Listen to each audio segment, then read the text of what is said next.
대선이 이제 불과 반년도 채 남지 않은 가운데 불과 전 이른바 대장동 개발 특혜 의혹과 고발사주 의혹, 정치권을 뒤흔들고 있습니다.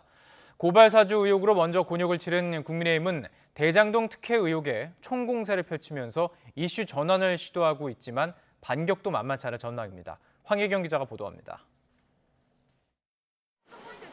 추석 연휴에도 국민의힘은 이재명 지사의 대장동 개발 특혜 의혹에 집중했습니다. 대권 주자들은 SNS에 지자체장의 부정부패를 다룬 영화 아수라를 언급하며 비난 공세를 퍼부었고, 이준석 대표도 분양이 안 될 리가 없는 금싸라기 땅에 대체 어떤 리스크가 있길래 전직 대법관과 같은 엄청난 자문이 필요했는지 얼개가 잡혀간다고 꼬집었습니다. 당국의 엄정한 수사를 촉구하면서 동시에 국정감사 증인 채택, 국정조사와 특검까지 들고 나섰는데 민주당과 이 지사가 호응할지는 미지수입니다. 이 지사는 단돈 1원이라도 받은 게 있다면 공직뿐 아니라 대선 후보직도 사퇴하겠다는 초강수 카드를 꺼내들었지만 대선을 앞두고 국감이나 특검에 휘말리는 건 무리수가 될 수밖에 없기 때문입니다.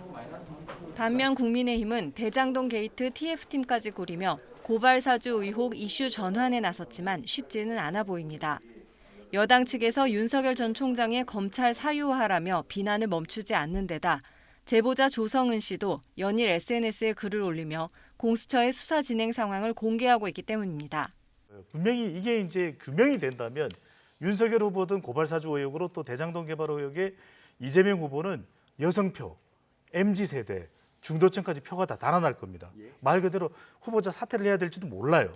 그런데 이게 후보자가 결정되고 대선 때까지 밝혀지겠느냐. 하지만 반년도 채 남지 않은 대선 전까지 두 의혹 모두 결론이 나긴 쉽지 않은 상황. 결국 여야 간 프레임 전쟁으로 흐를 가능성이 크다는 지적이 나오는 가운데 곧 있을 국감에서도 전국 주도권을 쥐려는 치열한 신경전이 펼쳐질 전망입니다. YTN 황혜경입니다.